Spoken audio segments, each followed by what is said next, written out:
Hoy vamos a hablar sobre filosofía política, filosofía, teoría política. Para ello nos acompañan la doctora Vera Paxman. ¿Qué tal, Vera? ¿Cómo estás? ¿Qué tal? Muchas gracias por la invitación. Bienvenida. Muchas gracias por venir. Y el doctor Enrique Aguilar, aquí, Muchas doctor gracias. en Ciencias Políticas. Muchas gracias. ¿Qué decís, Enrique? ¿Bien? Muy bien. Muchas gracias por hacerte este rato. No, por favor. Bueno, nos gusta siempre un poco preguntar sobre el recorrido, la biografía de nuestros invitados y, bueno, la pregunta de cómo llegaron a dedicarse a esto, el interés por la filosofía política, la teoría política. Bueno, en mi caso, yo estudié filosofía como carrera de grado y en realidad mi primer desarrollo profesional estuvo más ligado a la educación. Uh-huh. Y bueno, siempre me impactó el autor Rousseau cuando lo estudié, digamos, siempre fue una lectura.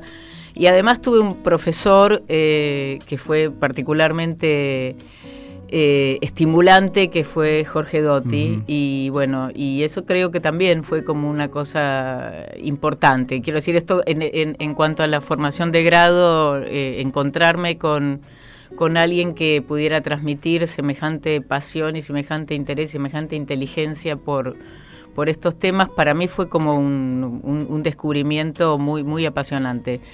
Y luego no me dediqué inmediatamente a eso, trabajé más en temas de educación y mucho en filosofía en la escuela, filosofía con niños. Sí. Y llegó un momento, sobre todo trabajando, hay que decirlo, en ámbitos más oficiales, en Secretaría de Educación, donde se me hacía muy claro que en realidad la filosofía de la educación o cualquier enfoque educativo tenía que ver con una filosofía política. Uh-huh. Entonces, bueno, en ese caso fue que yo volví ahí a Rousseau, que es un autor donde lo político y lo educativo están muy íntimamente relacionados. Y bueno, y me decidí a investigar un poco más en ese tema como materia de doctorado, uh-huh, digamos, ¿no? Uh-huh. Partiendo de esta preocupación, uh-huh, básicamente, ¿no? Uh-huh.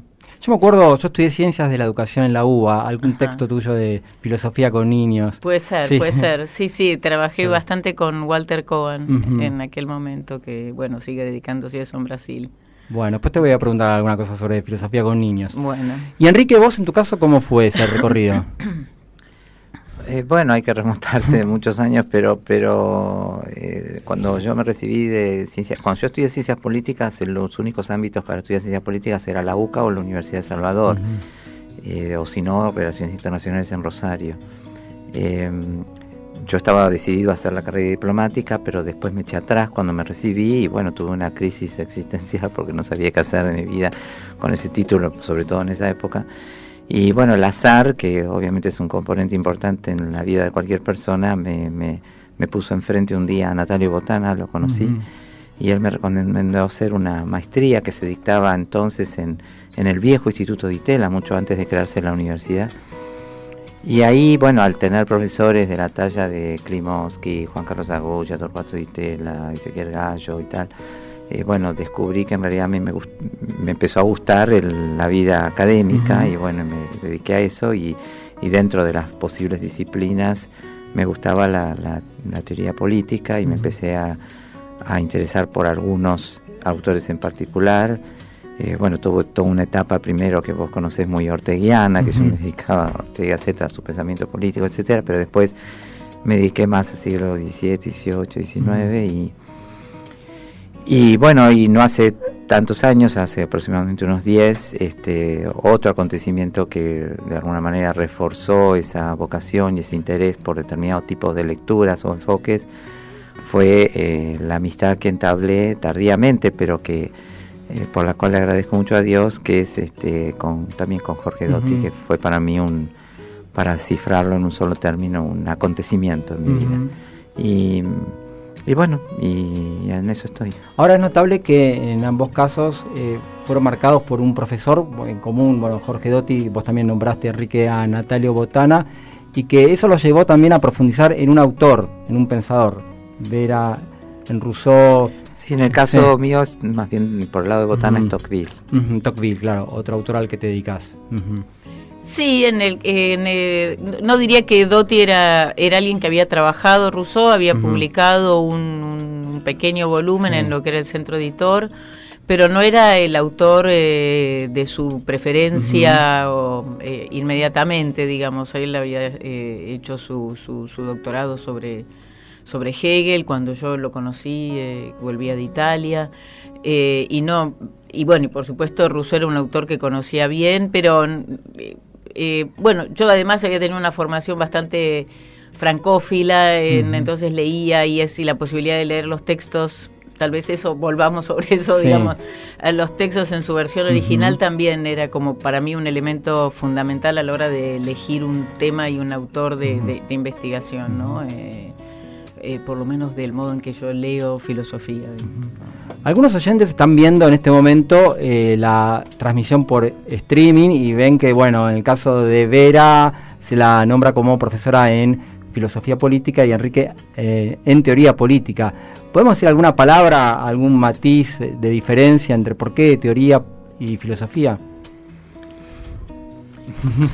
Bueno, yo diría, digamos, algunas cosas, claramente hay autores que se han dedicado a escribir mucho sobre eso, pero me parece que no vale la pena que entremos en esas vericuetos teóricos de Leo Strauss o gente así que ha escrito mucho a favor de esa diferencia, por supuesto reivindicando la filosofía, pero a favor de la longevidad de las disciplinas diría que, bueno, que por supuesto la teoría política arranca con la filosofía política, es decir, si uno podría todavía pensar, y eso también es discutible, digamos, pero que ya en Platón, en Aristóteles, hay teorías políticas que uno puede ir a leer o hay un pensamiento de lo político ahí.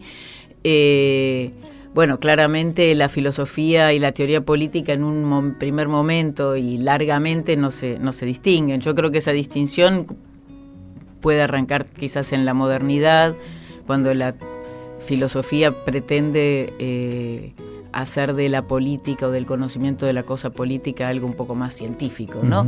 Pero creo que de cualquier manera, como tal, como disciplina, es un invento mucho más reciente, más del siglo XIX, diría yo, digamos, o no sé, te dejo a vos la parte de la teoría. ¿Cómo lo ves, Enrique? No, tampoco espacio para meternos en discusiones straussianas y todo eso. A propósito de Strauss, a lo mejor lo que yo hago encaja más dentro de lo que Strauss llamaba pensamiento político, y no teoría política, porque él distinguía filosofía política, teoría política, pensamiento político.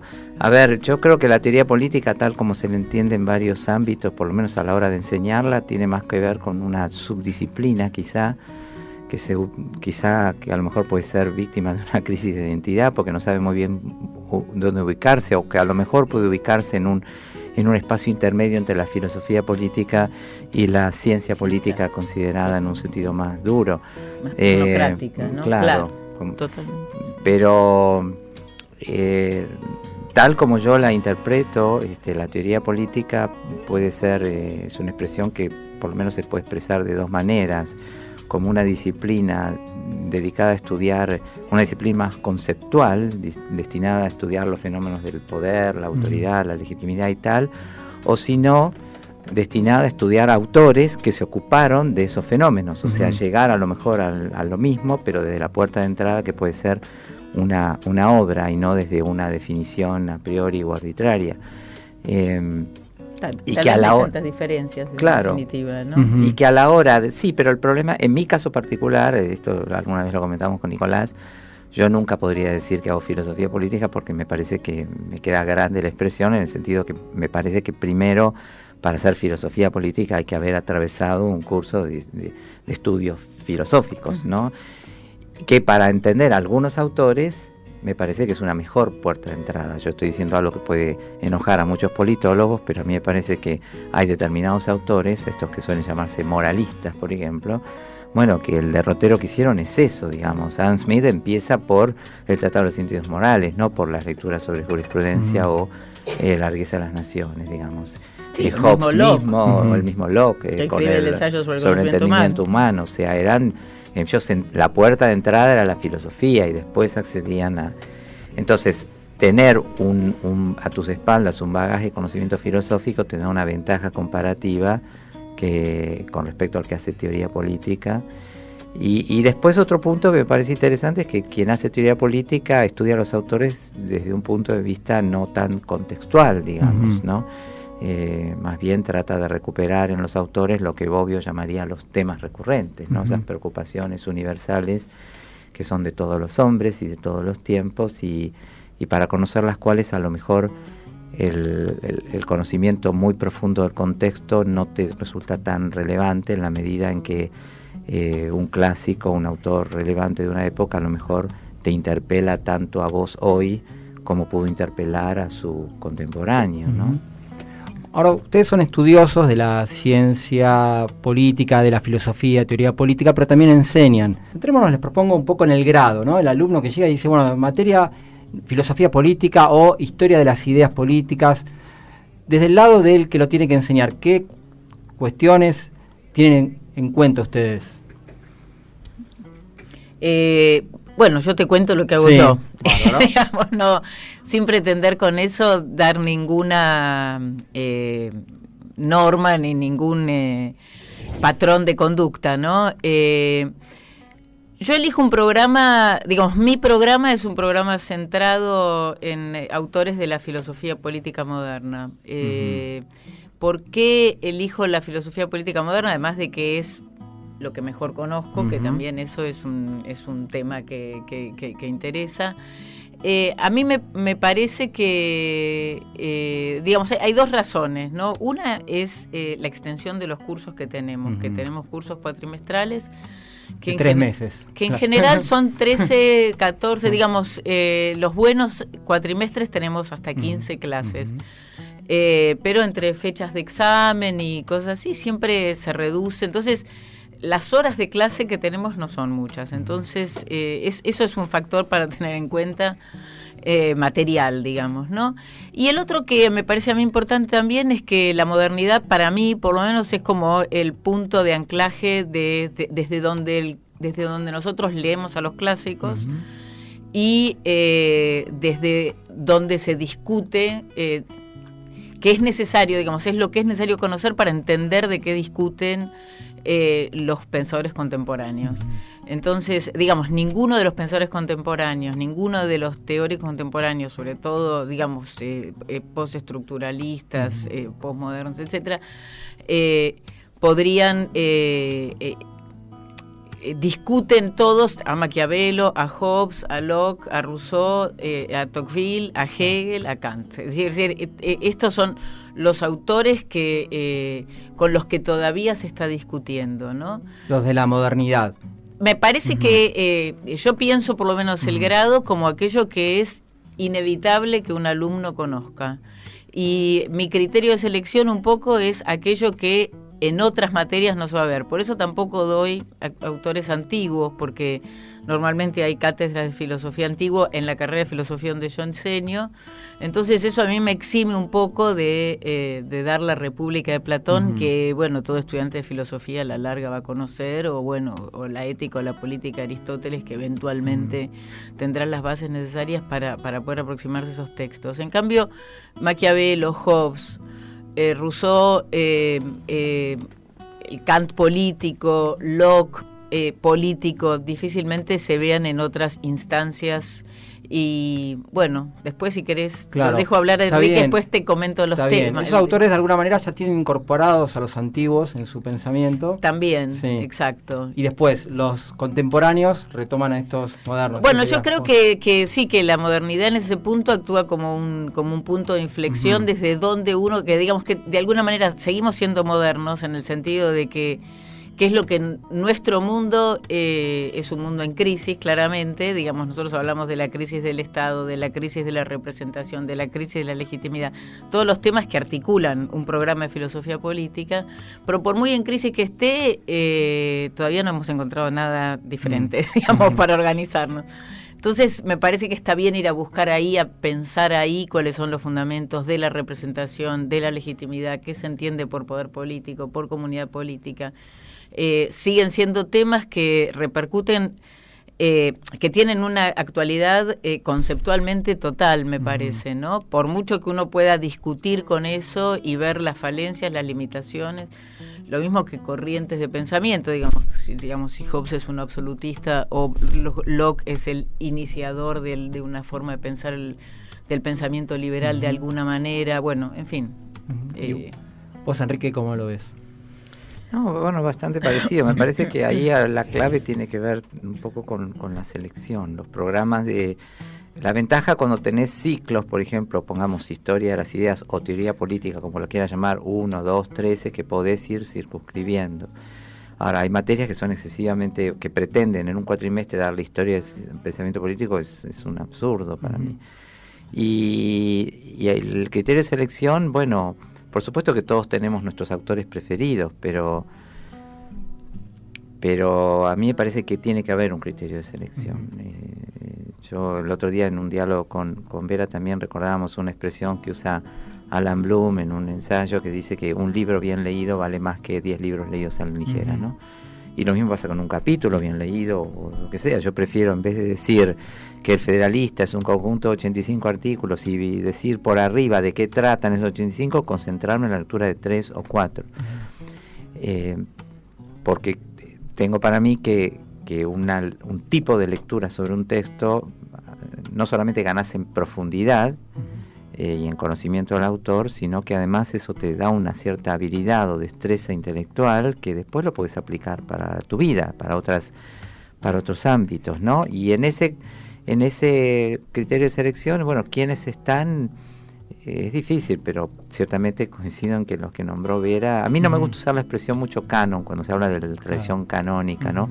Porque el canon siempre supone un argumento de autoridad o una cierta reminiscencia de algo así como una sabiduría ancestral o cosa parecida. A mí, vuelvo a Bloom, ¿no? Me gusta el argumento de él, porque él dice que en determinados autores, es un argumento si se quiere más universalizable o democrático y no tan elitista, invocar determinados autores no en nombre de la alta cultura, sino en nombre de esas preocupaciones que son de todos los hombres y que uno puede encontrar en algunos autores, ¿no? Yo creo que preferiría leer uno, sobre todo siempre les digo a los chicos, no tienen toda la vida para leer. Ahora, si pudieron leer bien un libro, si se conmovieron leyendo un libro, si lograron cierta afección, cierta afición por determinado tipo de lectura, bueno, después leerán otros. Los libros a veces llegan en determinados momentos de la vida y no es necesario apurarlos metiendo una cantidad de información absolutamente superficial y mediante la cual es imposible no incurrir en estereotipos o en equívocos a la hora de juzgar a un autor, ¿no? Sí, eso además, lo que decía a mí me interesa también para salir un poco de la lógica del apunte, ¿no? Que tanto, llámese apunte o campus o los medios por los que uno accede a la bibliografía, que son cada vez menos materiales y más digitales, ¿no? Menos analógicos y más digitales en nuestra experiencia, pero que a mí me parece que un poco en el mismo sentido de lo que dice Enrique, ¿no? Que esa experiencia de leer un libro de comienzo a fin, que viene siendo poco frecuente de repente en muchos estudios, ¿no? Porque uno va a tal capítulo, a tal otro, digamos, esa cosa acumulativa.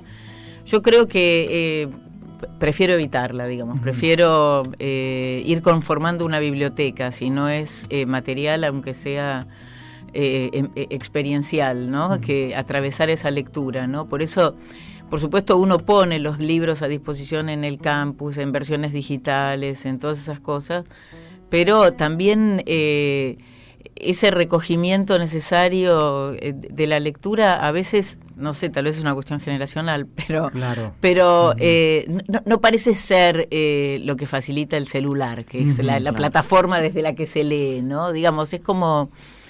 es bien arduo la lectura, en definitiva. Claro, entonces, si bien vos tenés un acceso, es como una situación paradójica de una enorme capacidad de acceso a un montón de bibliografía y a la vez de una apropiación mucho más dificultosa, ¿no? Sí, entonces, para mí un poco enseñar filosofía tiene que ver con poder, facilitar esa experiencia de lectura, ¿no? Que es una experiencia de lectura diferente de la que uno lee, porque hay cosas que uno tiene que leer muchas veces para entenderlas, claro, ¿no? sí, Y que muchas veces tenés que atravesar algo que, bueno, yo lo digo en las clases y a veces tampoco sé cuánto me hago entender, pero hay muchos temas que uno lee en los autores que realmente si no los pensás no los entendés. Entonces, no es solo leer, claro, es el tiempo de ponerse a pensar, ¿no?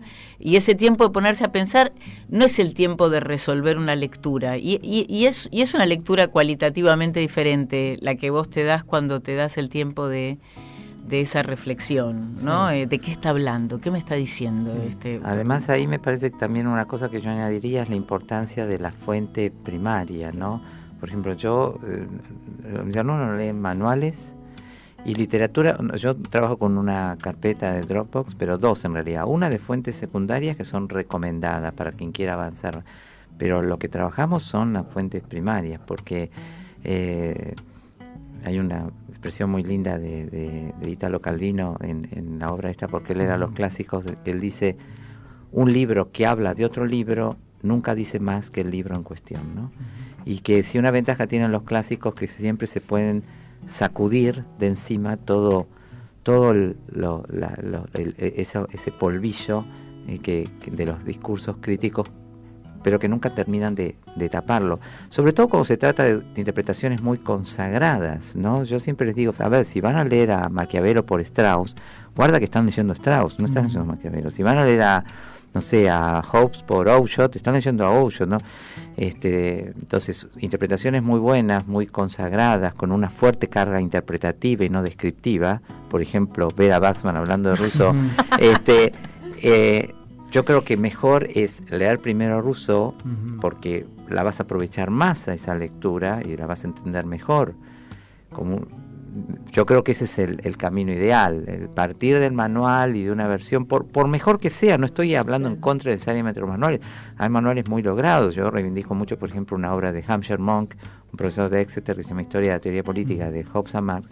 Es brillante esa obra, pero de nuevo, cuando uno tiene mucha carga interpretativa, está poniendo mucho del autor, y todo autor y todo intérprete también está situado en una época, también pondera algunos aspectos y no otros, también fija su atención en algo.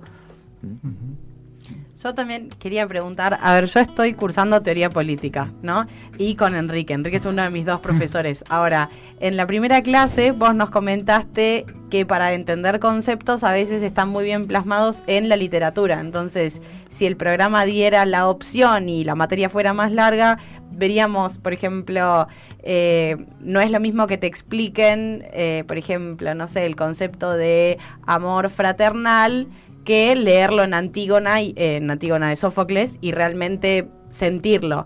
Entonces, ¿qué textos recomendarías de la literatura para poder interpretar algún concepto? Bueno, eso yo más lo digo porque yo echo de menos en los programas de ciencias políticas de muchas carreras que no tengan una cierta plasticidad como para que los alumnos pudieran tomar disciplinas por ahí de otros departamentos. A mí me parece que para alguien que estudia ciencia política un buen curso de literatura sería genial, qué sé yo, ¿no? A veces los veo muy memorizando definiciones sobre el despotismo, sobre un régimen autocrático, sobre esto, lo otro, y digo, a ver, ¿quieren ver lo que es el despotismo? Lean Ricardo III, no sé, ahí tienen lo que es el despotismo, ¿no? O quieren entenderle, bueno, el choque que puede haber entre las leyes positivas y humanas y otro tipo de mandatos que los trasciendan, bueno, qué sé yo, lean el diálogo de Antígona con Creonte y ahí está esa tensión, ¿no? A veces la literatura me parece que ayuda, abre los ojos. En estos días estamos hablando de Constant y yo les recomiendo que lean Adolfo, que me parece que es un libro impresionante para entender que hay un poco detrás de su propia concepción de la libertad y cómo en el fondo para él, que de alguna manera sublimó mucho de su escepticismo en sus escritos políticos, sin embargo era un hombre bastante escéptico y que consideraba que en definitiva un espacio de libertad, una vida libre también puede ser una vida vacía, pero para eso hay que leer al constant literato y no al teórico de la política. Entonces un autor lleva tiempo. Ahora, si uno logra de alguna manera tentarlos con eso, después tienen toda la vida para leerlo, ¿no? Sí, algo parecido pasa en Rousseau con la Nueva Eloísa, ¿no? Donde está todo Rousseau ahí, pero claro, en forma de una novela y además de una novela a través de cartas. De cartas, claro, sí. Ahora, vos traías, Vera, lo del tiempo, porque también hay que ponerlo esto en un formato de institucional, de un alumno que está cursando además otras materias. Justamente, si hablamos de Rousseau, claro, tomar el Emilio, uno podría dedicar, vos decías, son 13, 15 clases, las 15 clases al Emilio, a leerlo bien. Claro, por supuesto. Pero, no, sí, yo pienso que esos son temas de seminario. Digamos, sí. Para mí hay una responsabilidad en el grado, que es como, bueno, lo que uno espera de un profesional en esa disciplina. Y creo que los docentes tenemos que tener en cuenta eso, y ajustar un programa coherente en esas. Yo estoy de acuerdo con lo que, digamos, creo que pensamos bastante parecido en ese sentido, ¿no? Digamos, me parece que hay que tener claro los conceptos que uno quiere trabajar. Por supuesto que uno, para mí es muy diferente una materia de un seminario. Es decir, un seminario uno puede concentrarse en un tema, en un autor, y explorar eso y no tener. Pero un seminario es como la variedad. La materia, la asignatura ya es el plan de estudio, lo que hay que cubrir, lo que uno tiene que garantizar ahí. Y a mí me parece que en ese punto uno elige líneas conceptuales que trabajar. Digamos, en mi caso, a mí me interesa pensar el Estado, y me interesa pensar el Estado también porque creo que es un tema, el de la institución, que es particularmente significativo en este contexto, ¿no? Entonces me interesa más proponerle a mis estudiantes pensar, y eso tiene que ver con una decisión, y tal vez con una decisión personal, e incluso con una decisión política, ya no filosófica solamente, que es la de ver cómo uno encara el estudio de lo político, y a mí me interesa más pensar en la Argentina de hoy las cuestiones que tengan que ver con la institución y no los pensamientos contra la institución, ¿no? Es decir, me parece que esos pensamientos contra la institución, quiero decir, contra la institución, antiestatalistas básicamente, ¿no? Como puede ser, no sé, toda la línea Foucault en adelante, y por supuesto para atrás también, pero me refiero a algo, a autores que tienen, franceses que tienen una gran influencia entre nosotros. Me parece que tiene mucho provecho de ser leídos cuando uno puede ubicar bien contra qué se están dirigiendo y ahí sí el contexto me parece relevante, ¿no? Es decir, esta idea de que pensar contra el Estado en Francia y en la Argentina son cosas bastante diferentes, sí. Digamos, ¿no? Yo le propongo, bueno, ¿cómo hay que tener en cuenta el contexto de cada autor para el estudio del autor? Enrique. ¿Empiezo yo?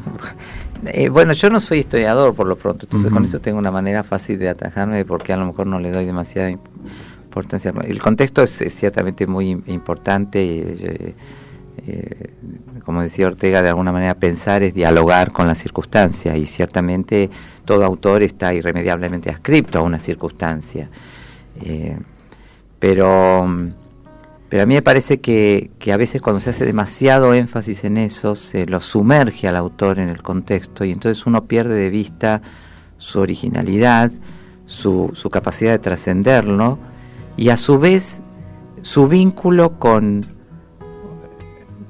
sus fuentes o con los otros autores. Vos sacaste ese tema al comienzo, ¿no? En esa obra preciosa que se llama Política y Perspectiva, Sheldon Woollin dice que en realidad la historia del pensamiento político no es una historia de tantas originalidades, sino más bien de lo que él llama significados extendidos en el tiempo, ¿no? Entonces, para conocer a un autor, bueno, también hay que entender a quién le está respondiendo, sobre quién se formó, etcétera, y eso te obliga a un vínculo que lo saca de contexto. A lo mejor, bueno, ver al especialista, pero a lo mejor para conocer a Rousseau, a lo mejor es más importante conocer a Platón que a un contemporáneo de Rousseau, no lo sé, pero es el contexto a veces un poco te limita y te impide ver cómo el autor a lo mejor está trascendiéndolo. Bueno, Strauss, esa es la idea de Strauss, o sea, la escritura exotérica es porque justamente el autor no está enteramente atado a lo que Skinner llamaría el lenguaje disponible en la época, ¿no? Los muy contextualistas, por ejemplo, a Skinner, consideran que a un autor hay que entenderlo desde el lenguaje disponible de su época, ¿no? Que es el contexto más determinante para el autor. Bueno, otras lecturas consideran que no. y que incluso el autor es capaz de evadirse con algún registro, con algún recurso, incluso literario, de ese contexto para decir cosas que algunos autores, algunos lectores más avesados, todo autor te pone pistas falsas, te diluye algunas verdades, ¿no? Puedes encontrar tensiones conceptuales y hay que ver hasta qué punto esas son deliberadas o no en un autor. Yo creo que ahí hay que ser prudente en cuanto para ponderar cuánto pesa el contexto o no. Ahora, en el caso de mi lectura, como yo no soy historiador, ciertamente cada vez que hablamos de un autor digo lo esencial a propósito del contexto, pero más bien trato de traerlo un poco hacia acá y a ver hasta qué punto ese autor todavía tiene algo que decirnos, ¿no? Sí, a mí me parece algo parecido, porque, bueno, pasa mucho que es particular, digamos, es como un problema que no es solo de la filosofía política, en realidad en la filosofía en general, el modo en que uno se relaciona con la historia contextual y con la historia de la misma disciplina es particular, ¿no? Es decir, en la medida en que en la filosofía, un poco retomando esto que decía Enrique, para estudiar a Rousseau de repente te importa más saber qué dijo Platón que lo que dijo su contemporáneo inmediato, porque efectivamente los filósofos dialogan entre ellos, ¿no? A mí se me ocurrió un ejemplo de una de las últimas clases que estaba dedicada a John Locke en mi curso. Y bueno, y claramente en el segundo ensayo sobre el gobierno civil, Locke discute, o sobre todo dedica su primer ensayo a refutar la teoría de Filmer, que llama el patriarca, y que es un autor que defiende el derecho divino de los reyes, ¿no? Y nosotros, digo yo, y muchos textos y en general, cuando se presentan estos autores de la tradición que se llama del contrato social o contractualista, se lo pone a Locke como alguien que para contraponerlo a la figura del absolutismo hobbesiano, ¿no? Y entonces, bueno, hay varios autores que defienden la legitimidad de esa operación, que en realidad es como anticontextual, porque en verdad, si bien Locke claramente tiene en cuenta a Hobbes cuando está escribiendo, porque es un autor al que leyó, sus dardos van dirigidos contra otro tipo de argumentación. Pero claramente a nosotros en este momento nos interesa más, a los fines formativos, la contraposición con otro gran pensador como es Hobbes, y no con Filmer, que lo conocemos un poco vía Locke, ¿no? Es decir, si leemos a Filmer es por Locke y no directamente, ¿no? Entonces, bueno, en fin, digo, para pensar qué es lo que rescata uno del contexto y cuáles son los recorridos un poco más conceptuales que tratamos de hacer, ¿no? Claro, porque otro eje puede ser elegir ciertos conceptos y verlo a través de autores, ¿no? Siempre tenés que verlo a través de textos y autores, porque es lo único que tenemos. Quiero decir, lo que nos dejaron. Si no, ¿qué es la filosofía? Son textos, temas y autores. Y bueno, y una tradición también, ¿no? Porque... Sí, vos algo mencionaste al principio, muy al pasar, que tiene que ver también con el idioma, ¿no? Esto de las tradiciones y las traducciones, ¿no? Sí. Esa dificultad que a veces siempre nos surge, divertimos comparando. Sí, bueno, claro, es que eso es muy, digamos, en el sentido que decíamos antes, ¿no? De si uno está favoreciendo una experiencia de lectura con un texto difícil, como son estos textos, digamos, textos que requieren no una lectura, sino varias, ¿no? Bueno, el original es muy importante, ¿no? Es decir, poder trabajar con los textos en su idioma original, para mí es como una condición fundamental, no me parece negociable, diría, que alguien que, por supuesto, uno puede leer buenas traducciones, informarse, etcétera, pero si uno quiere estudiar realmente a fondo un autor, bueno, es evidente que hay que leerlo en su idioma, ¿no? O por lo menos poder contrastar cuando hay alguna duda o alguna, ¿no? La otra vez comentábamos con Enrique, hay traducciones del francés en donde las negaciones de repente confunden al traductor, o donde los traductores a veces le quieren hacer decir o interpretan simplemente al autor y terminan escribiendo lo que les parecería que debería decir, ¿no? En fin. No, sí, estoy totalmente de acuerdo. Hoy justamente tuvimos esa experiencia a propósito porque estamos analizando un discurso muy famoso de Constant, Sí, claro y bueno, y las dos traducciones que más circulan en español tienen dos errores que son increíbles, porque le cambian totalmente el sentido. O a veces afirmaciones que se licúan, por ejemplo, a propósito de John Locke, la tentación cuando uno lee el segundo tratado, específicamente el capítulo 9, a creer que en la teoría de Locke hay un doble pacto, un pacto de unión y un pacto de representación política, es muy grande cuando uno lee ese capítulo, pero si uno lee todo el texto y sobre todo el capítulo 8, entiende que no. Ahora, el capítulo 8, las traducciones que circulan, incluso de editoriales prestigiosas, hay un párrafo que es fundamental para entender eso, donde Locke dice claramente que hay un solo pacto y que no aparece así en la traducción. Para nada, aparece como lavado eso, como si no fuera importante, y él dice, este es todo el pacto que existe, que es el pacto entre individuos, pero lo dice clarísimo, no es un inglés, esa expresión es diáfana, y no entiendo por qué, a lo mejor porque el traductor no conoce mucho al autor y entonces eso cree que no mucho. Es muy relevante. A mí me pasó el otro día también con una traducción del Leviatán de Hobbes, donde Hobbes dice, bueno, que es necesario un poder que los mantenga, keep them in awe, dicen en inglés, que quiere decir que mantenga en ese temor reverencial, ¿no? Y en la traducción de una de las que circula bastante, ¿no? Vamos a ver el nombre editorial, dice que los mantenga a raya, y uno dice, el temor de reverencial es mantener a raya, es decir, algo se te escapó. Claro. Tal vez el sentido del orden está dado, pero no tiene nada que ver, ¿no? No tiene nada que ver. Entonces, y ahí que decís, bueno, tal vez conoce bien el inglés, pero no tiene ni la menor idea de lo que es la teoría del autor, ¿no? Claro, entonces, las intenciones del autor, claro. Las intenciones, ¿quién las sabe? Sí, bueno, pero por lo menos decir, la coherencia, ¿no? Es decir, mantener a raya es como rebajarlo, claro. ¿no? Digo, no solo un error, sino a veces también una forma de expresión que curioso, no favorece perdón la que comprensión. te interrumpa, porque esa expresión también está en las traducciones del Federalista, cuando Madison dice que hay que controlar los efectos de las facciones, y el verbo en inglés es control, y las traducciones pone mantener a raya. Claro. Y no sé por qué. Se ve que les gusta esa expresión.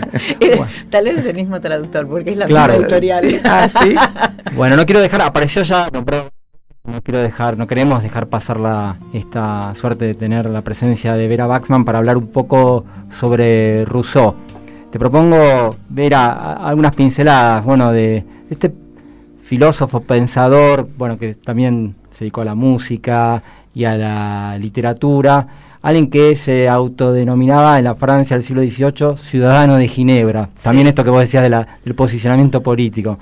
Claro, sí, efectivamente, aunque termina renunciando a esa ciudadanía luego de que le condenen sus libros en Rousseau, frente, digamos, al absolutismo monárquico francés, se reivindica como el ciudadano que puede participar del soberano en la República Ginebrina, ¿no?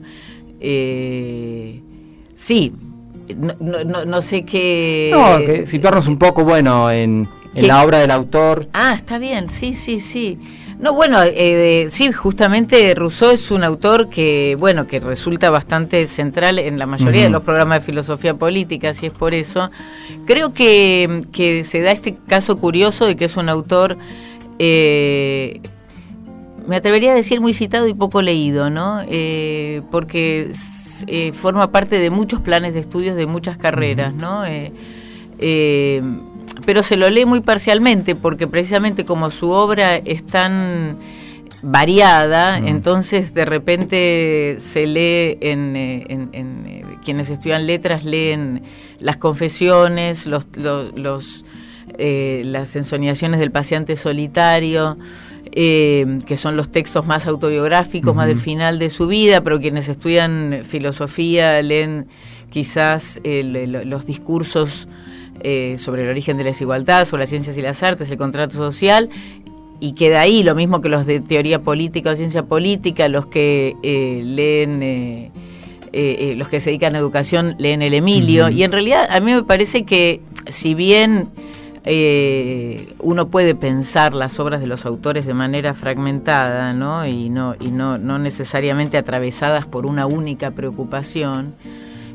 Bueno, esa no es mi lectura, diría, claro. ¿no? Es decir, sé que hoy en día es más tentador pensar la cosa más fragmentada y menos...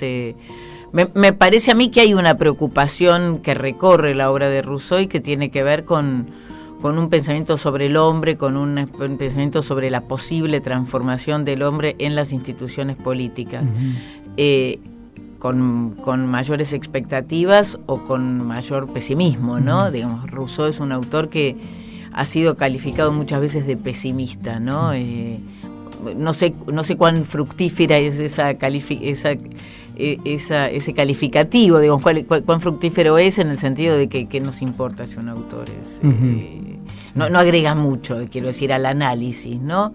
Pero si es un decadentista o es un optimista o es un...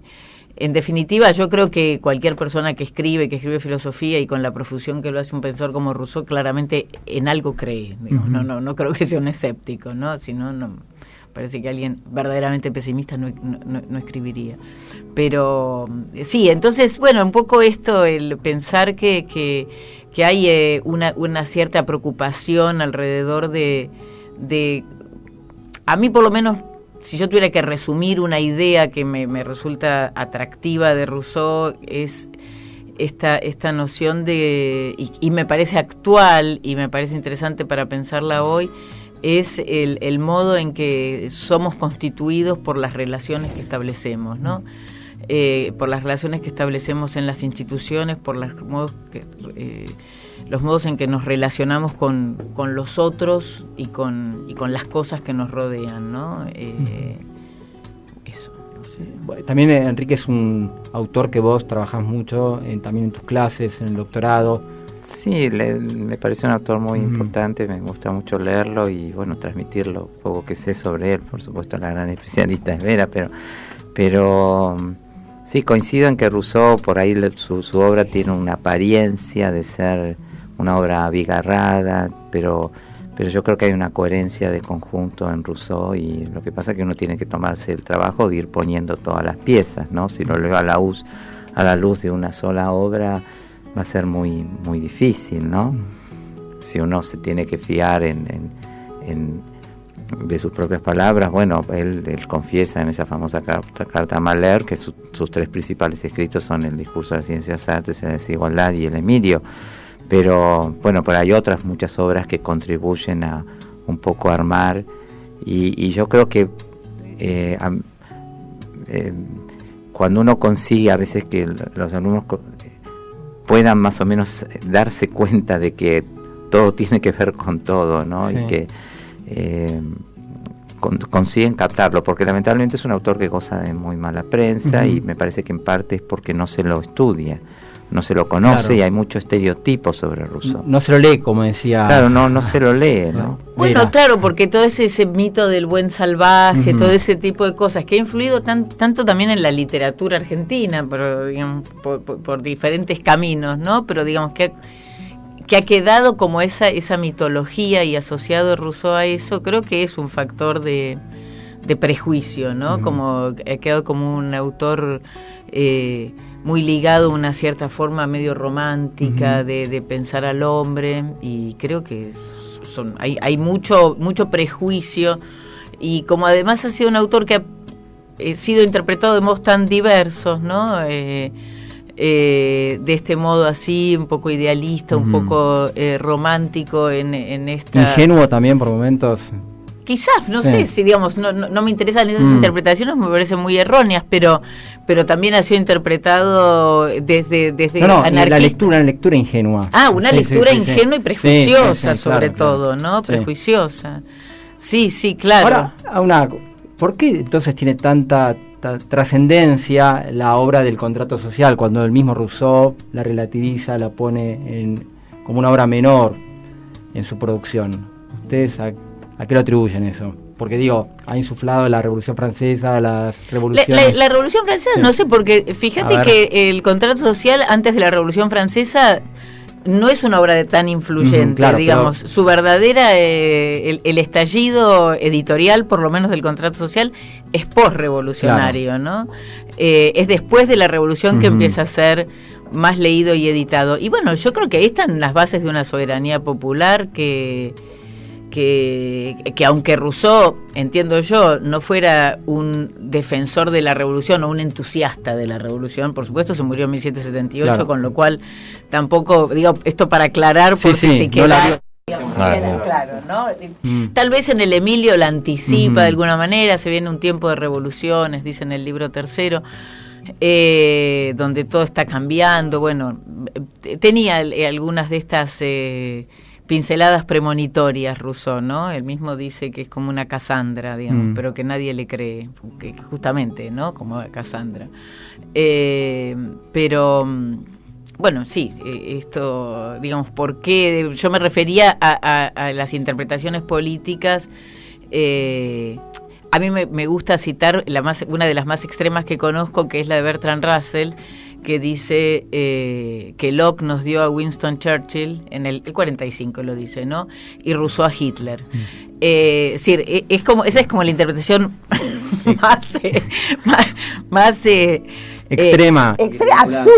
Absurda, digamos, completamente absurda, pero esa interpretación totalitaria, claro, digamos, proto-totalitaria, tuvo cierto curso en algún momento. Yo creo que es una interpretación muy errónea, pero está claro que es un autor que ha dado lugar a interpretaciones de lo más diversas, ¿no? Claro. Uno puede leerlo en clave totalitaria, en clave liberal, en clave anarquista incluso. Hay gente que lo ha leído. Bueno, en fin, creo que es como un poco el destino de los de algunos pensadores. No sé si esto los hace más grandes o más confusos, pero en todo caso habilitar distintas interpretaciones, ¿no?